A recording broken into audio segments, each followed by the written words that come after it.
I first heard the shoes scuffing along Main Street just after dawn, the sound coming not toward my window, but away from it, as if all the morning life of Aradia were retreating into yesterday.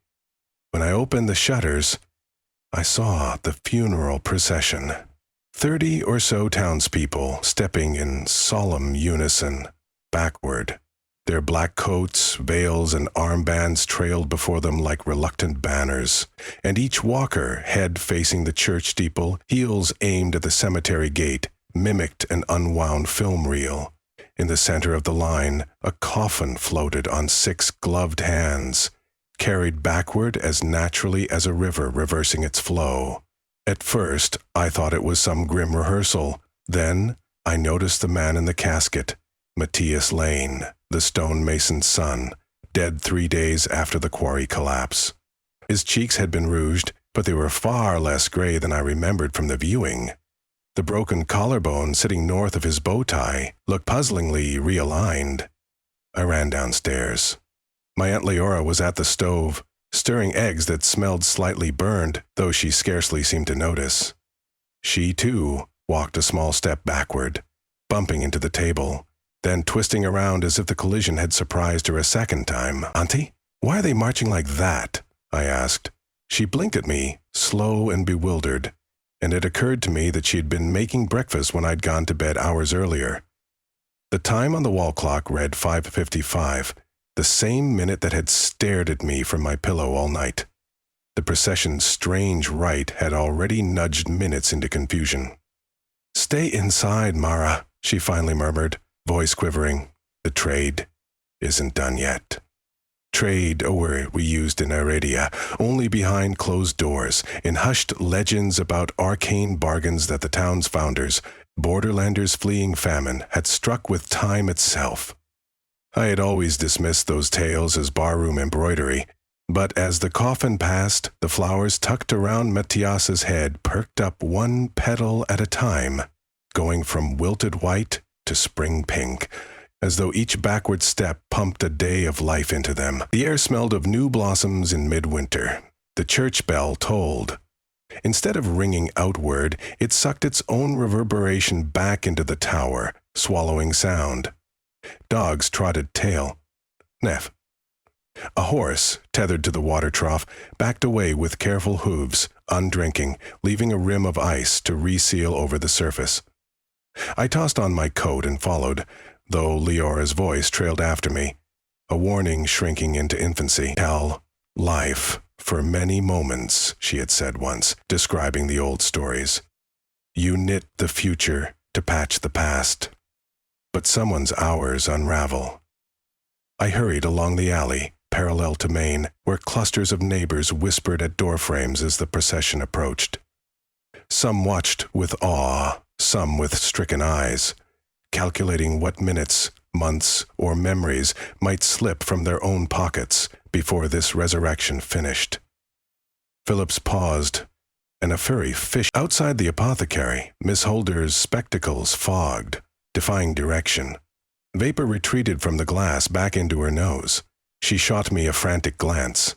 "It's Elias you all should be restoring, not that quarry fool," she said. Or rather, would say a moment later, because the words unfolded in reverse, beginning with fool and ending with it's. Elias Holder had been her brother, the town's only doctor before he perished last spring from a fever no one could treat. She believed he could still save Aradia from whatever future ills would come. Everyone had their candidate for revival, I realized. We'd stepped into a marketplace of vanished possibilities, bartering yesterday against tomorrow. I slipped into the ranks at the edge, careful not to trip on anyone's reversed pace. The undertaker, Mr. Rowe, led the front no, the rear no, the temporal helm of this enterprise. A stern man whose eyes fluttered shut every third step, as if he were reading an inner chronicle. Threads of silver light glimmered along the road behind us, marking where his cane had scraped. They resembled the skip marks on old gramophone records, showing how far the needle had jumped into a previous groove. "Is it working?" I called quietly to Reverend Baines, who walked adjacent, cassock trailing. He didn't scold me for the breach of funerary decorum, perhaps because decorum was unraveling, but pivoted his head, face still facing the church, and answered, "He breathes more deeply with each block." He sounded hopeful but not happy. "But the measure tallies. That is why we march slowly." The measure. I imagined an abacus in the sky, beads sliding left for every lungful Matthias regained, right for every second someone else lost. Who counted them? God? Time? Or was the ledger blind, purely mechanical, like sand shifting in an unseen glass? Mrs. Porter, the baker's wife, slipped 2 steps. Her hair, once iron gray, paled toward blonde. Creases on her face softened as the procession siphoned the seasons from her. She inhaled abruptly and clutched her chest, perhaps feeling the sudden vigor of 10 reclaimed years pumping in her veins. She looked around, startled by her own youth, then smiled with guilty delight. Others were not so lucky. Old Gideon Truss' cane snapped backward, unbreaking his hip briefly before his joints rewound too far and he hobbled into invisibility, as if the years had reversed past his birth. One moment he limped there, the next, only the rustle of empty trousers remained. Someone gasped. The coffin-bearers hesitated, but Mr. Rowe shook his head curtly, commanding them to continue. Markets always had casualties. We reached the crossroad, where Main met Spur Street, ground once dredged with grief from a wartime skirmish. The procession paused to spin the coffin around so that its head aligned with the cemetery gate, an ornate iron mouth yawning backward, waiting to spit the dead man to life. As we pivoted, I glimpsed Matthias's eyes fluttering under lids that turned rosier each moment. His fingers twitched an inch, withdrawing rigor like nails sliding out of cured wood. My heart wavered between awe and dread. "Who decides the price?" I whispered to Baines. "The price picks itself," he replied. "We choose only whether to pay." A child's cry pierced the morning in anti-clockwise echoes. I turned and saw little Nora Finch clutching her doll, tears crawling upward into her eyes, undoing the tracks on her cheeks. Her mother searched frantically through her handbag, as though she had misplaced something that lay moments ahead. Then I noticed Nora's father, Edwin, reeling. Stubble retreated into smooth skin. His eyes brightened with collegiate curiosity. In another breath, he looked merely 18. Father and daughter had traded decades without consent. It struck me then that the procession's gravitational pull extended to everyone aligned upon its route. No one could stand near without risk of contribution. I stepped aside from the line, heart hammering. A swirl of dizziness rose from my own childhood memories, flickered forward, shimmering like coins on a fountain bottom. My first step, my grandmother's lullaby, the day I fell off Tyrant Hill sledding and chipped my tooth. Then they faded again, as if an invisible hand considered them for payment, weighed them, and set them back. For now. I thought of Matthias's fiancée, Celeste, who had refused to watch the funeral. She'd locked herself in the florist shop since the accident, trimming roses to the nub. She loved him. I did too, in the half-acknowledged way one loves a star they cannot reach. But would she barter her future children's birthdays, her own final words, to regain him? Perhaps that choice was stolen from her already. The coffin reversed past the war memorial, and I saw Private O'Malley's bronze statue rejuvenate. The rifle rust receded. The sculpted jacket crisped into new lines. Even effigies donate seconds. The world felt like a tapestry being tugged at its loose ends. Pictures changed between blinks. At the cemetery gate, Mr. Rowe stopped the march. 107 steps from here to the crypt, he announced, voice trembling with solemn thrill. At the final step, he should awaken. He raised a pocket watch he wore, outward, lens backward, so only time might read it. Yet, something shifted. An intangible tension snapped. The sky's hue rippled like dye poured into water. We all sensed it. The measure was nearly balanced, but not quite. More seconds, more years were demanded. Immediately, conversation turned to volunteerism, if it could be called that. People eyed one another, calculating who might yield surplus time. Mrs. Porter glowed with regained youth. She hugged herself as if to protect it. Edwin Finch shielded little Nora, though each reverse moment left him younger, more uncertain how to comfort a daughter now older than her father. Whispers grew sharp. She has years to spare. He's past his prime anyway. Let the widower go back to his wife. I felt nausea at their cold math. I also realized why Aunt Leora had warned me. Her own history was small and brittle. She'd lost 3 babies and most of her hope to the town's charters. Yet she might be chosen anyway if I remained absent to defend her. Mr. Rowe raised his cane. "The final measure," he declared. "Step forth any who would offer it willingly, lest the measure choose at random." Silence. Matthias's chest now lifted visibly with ragged breaths. The last of death's frost steamed away. Celeste appeared at the gate then, breathless, hair wind-blown, clippers still in her apron. Tears leaked backward across her freckles. She looked at the crowd, at the man she loved, nearly restored, and whispered, "Take whatever from me."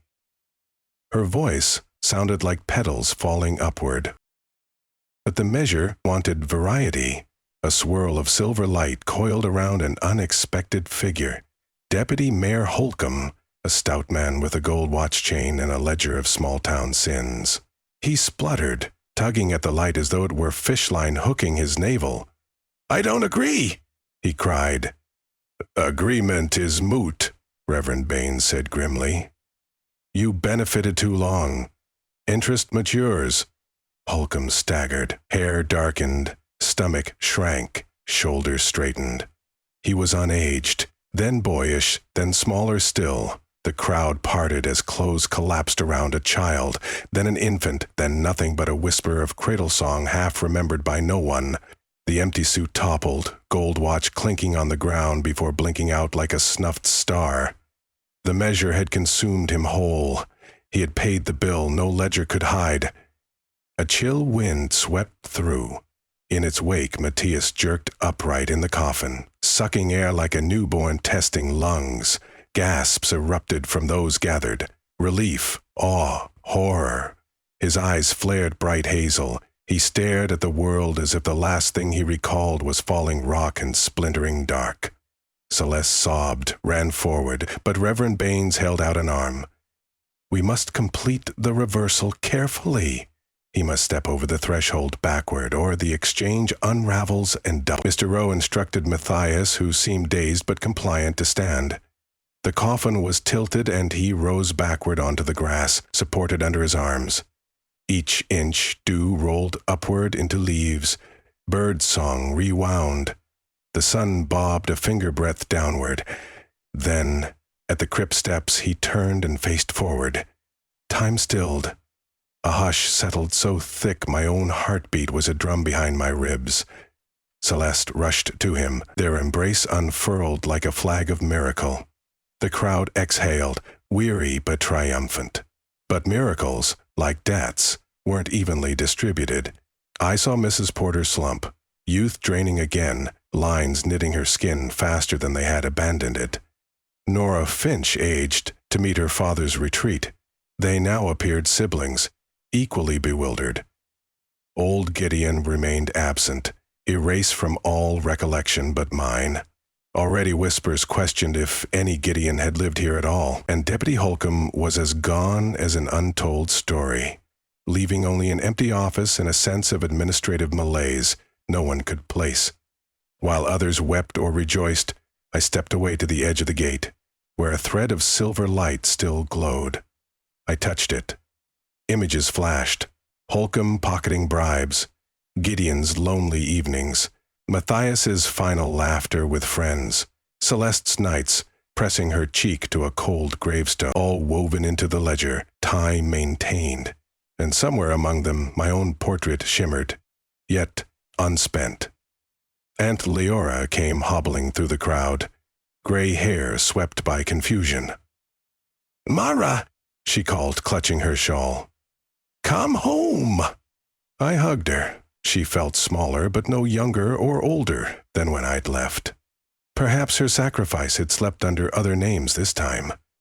I'm here, I said, though the words sounded both present and past. That night, the town square lit candles to celebrate the impossible.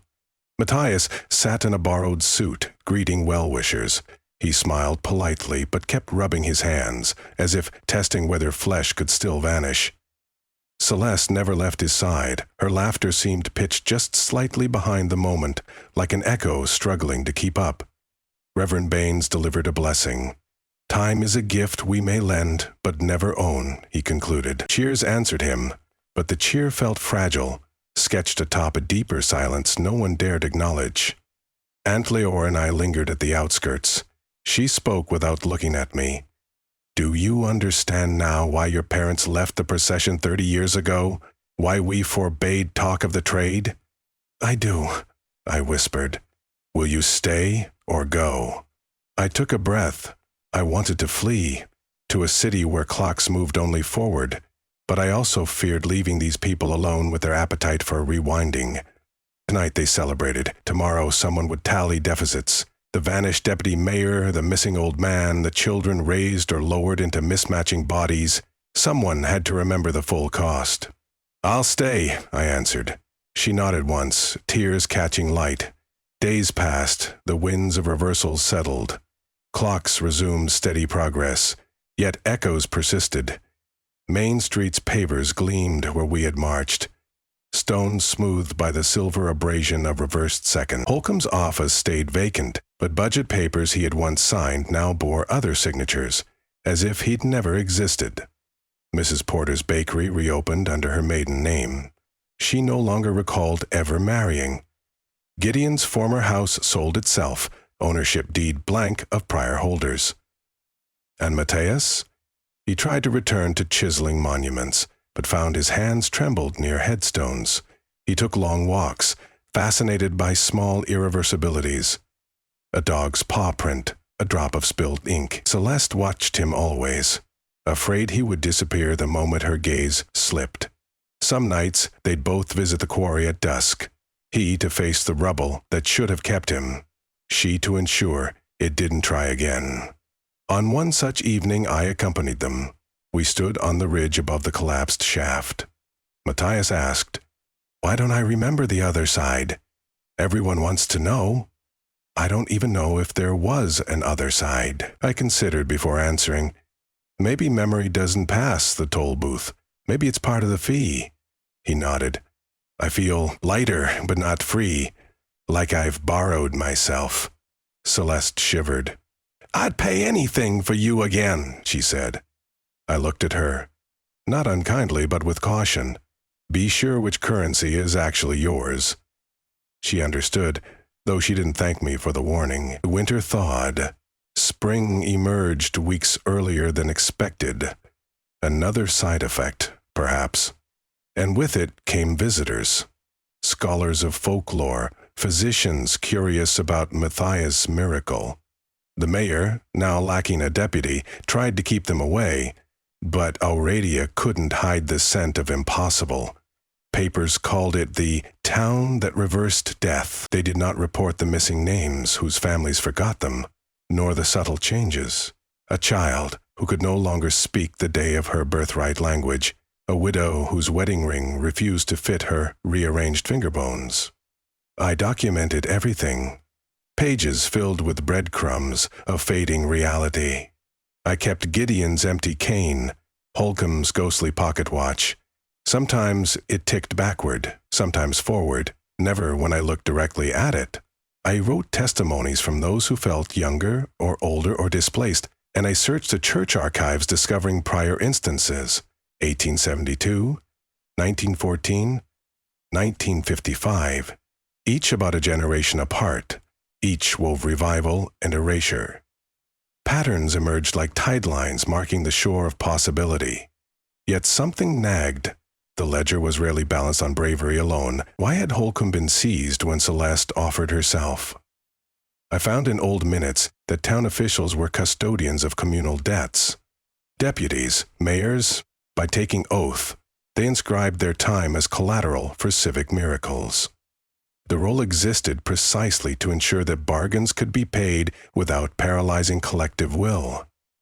Holcomb must have known, yet forgot or hoped his watch was exempt. In the end, he had served the town better than he ever planned. Summer's Eve approached when the first rumor of another accident reached us. The miller's wife, gravely ill with fever, no doctor could name. Miss Holder, still mourning her brother Elias, the physician, lobbied to reverse again. The notion churned through taverns and market stalls. I imagined the procession lining up once more. Footsteps unpicking summer, trading weeks to stave off one funeral. The smell of spring blossoms haunted memory. Would Aradia forever rewind itself into a loop of unending near-death? I couldn't watch it happen again. Yet I knew argument alone wouldn't suffice. The town loved its miracles more than its caution. The night before the assembly vote, I visited Matthias and Celeste. They sat on their porch, lantern between them. I laid the deputy's pocket watch on the table. "For you," I said. Matthias turned it over thoughtfully. "Why?" "Because you've walked beyond the veil," I replied. "You can remind them that coming back isn't the same as being whole. If they march again, tell them the trade never ends. Tell them you still owe." He understood. I saw it in the tremor of his lip. Celeste looked ready to protest, but he squeezed her hand. "Tell them yourself," she insisted to me. "I will," I promised. "But they need to hear it from the miracle, not the witness." Morning broke. The assembly gathered in town hall. Faces flickered with anxious hope. I stood beside Matthias as he spoke. "I breathe because you traded breaths. I walk because you traded steps. But I feel an invisible thread tugging back, asking when I will return the loan. I don't know if it's a day or a decade away. When it comes, I fear I'll vanish again, and maybe someone else with me.